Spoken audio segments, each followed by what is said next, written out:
The Jurassic Park and Jurassic World series have some incredible props, but no more iconic than the classic Barbasol can. Now, this prop is available from a bunch of different places online, but the price tends to be a little bit expensive. So I had a question. Could I make this prop for less? Sounds like a storm's coming in. I better get to the east dock before the boat leaves.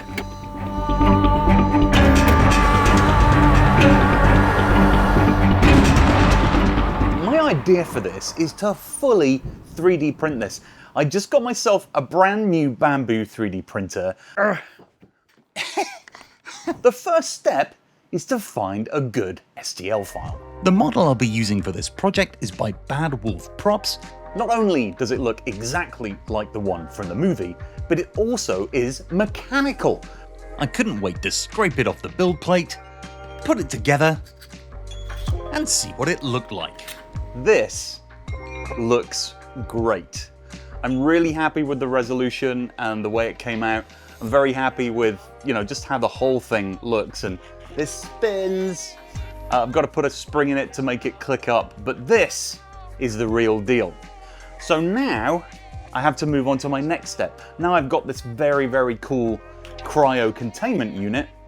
I've got to get this in a Barbasol can. So this is a Barbasol can, and this is my cryo containment unit. And I don't think these two are gonna fit. Barbasol cans appear to have got a lot smaller these days. And also, the other thing I don't like about this is it just doesn't look like the original from the movie. I'm gonna have to come up with a different solution to this. As it happens, I found one on Amazon. So in here, there should be a Barbasol can, which is designed to hold things and fake people out to think it's a real one. Oh my gosh, look at this! That looks literally like the one in the film. It's even got, look at this! It's even got the cat. What? No menthol? It's no menthol? And here, this is the secret about it. It's empty! This is so good, I'm so excited. And the fact that this comes off. So, let's see if I can get my 3D print model in here. I don't think in the film that lip exists. I'm going to see what the aperture size is on here, and then I'm going to see if I can reduce the size of the model, the 3D model, to accommodate. So I'm just going to make the model slightly smaller. After a bit of measuring and consideration, I figured out reducing the model size to 94% of its original would work. Original model, new model, 94% of the size of this one, and let's see. Yes! It goes in and it doesn't fall. Oh, the model is going to fall apart inside. I need to stick it together, but yes, I think I can make that work. I've got to figure out how it's going to hold inside, because it's just slightly, I'll come to that part, but that is great. Hey, do you know what I've just noticed? There's a little sign on the back. I don't know if you can see that, if it will focus in or not. See that? It says, no menthol. No menthol? Did it always used to say that on the original cans, or did they add that to this particular can after Jurassic Park? I wonder. No menthol? All right. So, now I have these two bits. What I need to do now is try and source the little DNA holders. So, to the internet, Batman. This video is sponsored by Gotham Cinema Rides, who provided this incredible Jurassic Park Jeep that I'm sat in right now. If you love movie cars or movie-themed experiences, you should go to GothamCinemaRides.com. They have the Ecto-1 from Ghostbusters, they have an '89 Batmobile from Batman, and they have two amazing Jurassic Park vehicles, like this one I'm sat in right now. If you want this vehicle at your special occasion, go to GothamCinemaRides.com/Creative Geekery for a special discount. After a bit of searching online, this was the closest I could find to the original DNA containers.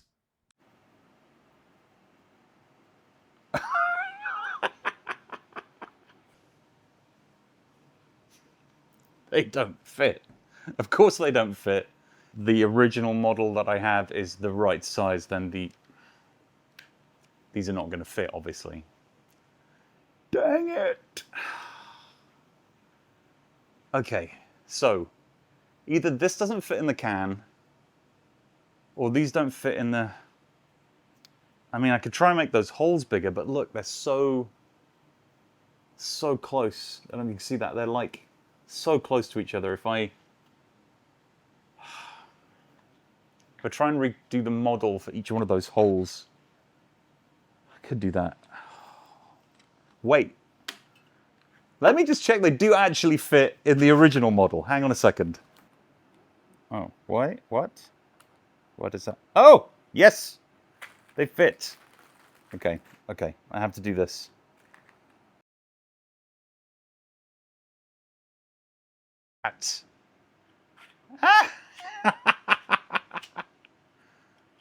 Okay, that is kind of perfect. I need to try and find a way to get this to fit in that can. I'm wondering, are you wondering? I'm wondering if I can take this bezel off somehow. I wonder if I can grind that off with a belt sander and not cause too much damage. Let's try. I have no clue. Let's try it. Let's see what happens. So after a crash course in reminding myself how not to use a belt sander, I was ready to go.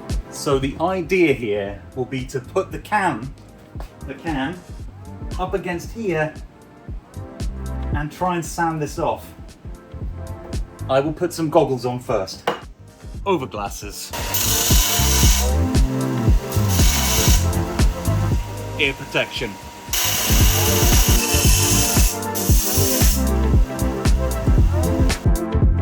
Happening.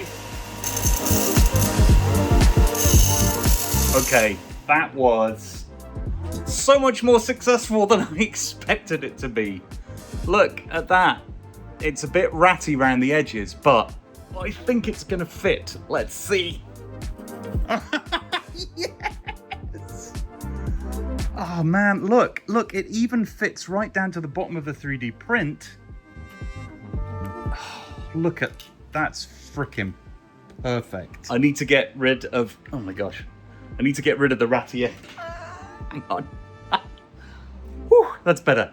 I need to get rid of those ratty edges around there, but that is perfect. So I'm super pleased, super excited. Let's clean this up so we don't cut our fingers on it with a bit of sanding, a bit of filing. And then we can move on to the next step.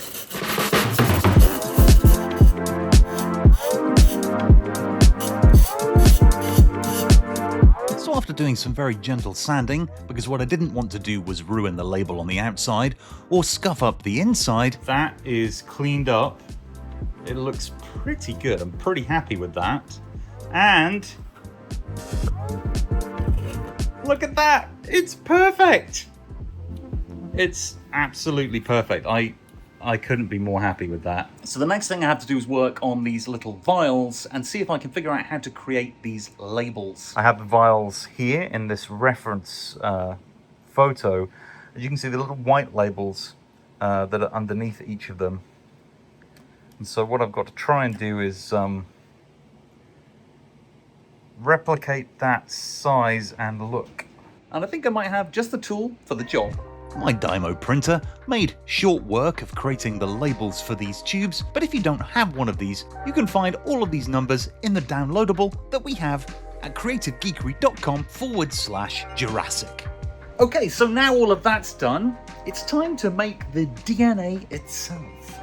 To make this, I'm using water and food coloring.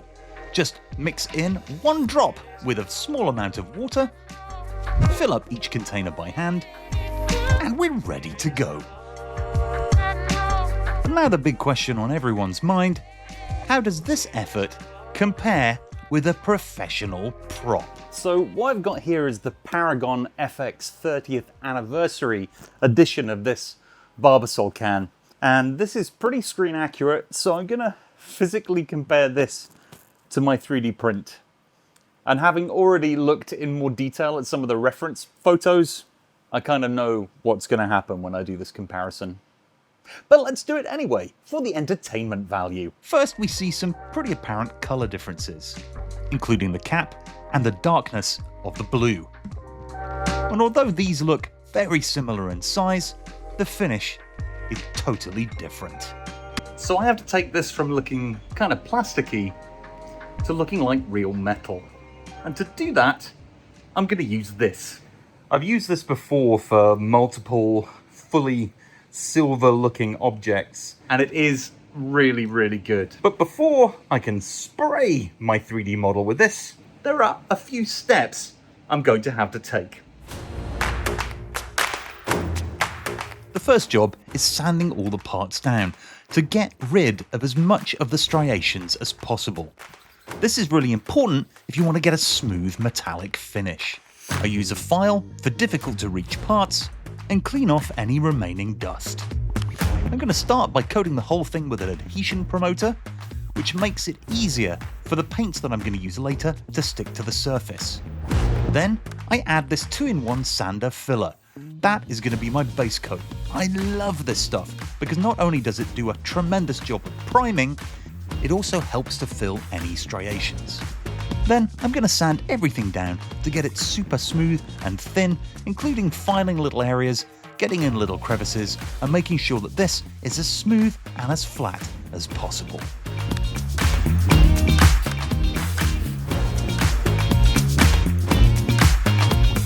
So I've created something to hold all of those pieces while I spray them, because I want to be able to get kind of around the corners and underneath them. And also this silver spray takes a very long time to dry.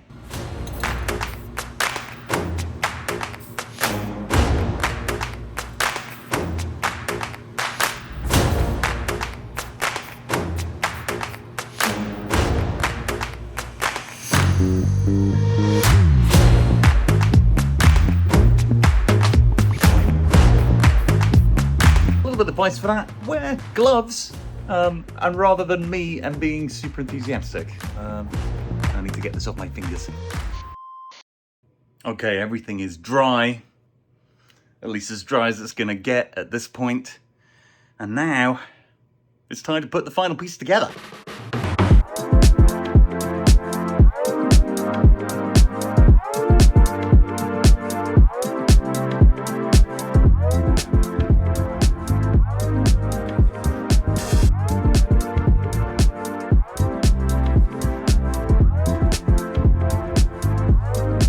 And after a lot of shenanigans, this is finally done.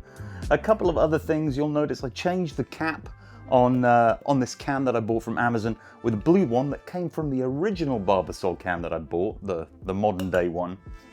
And yeah, other than that, it's pretty much done. I could paint this white. Don't have enough time in this video, but I would definitely like to do that in the future. I would also like to find slightly different DNA containers, because the top of these are different. But all in all, I'm really pleased with that.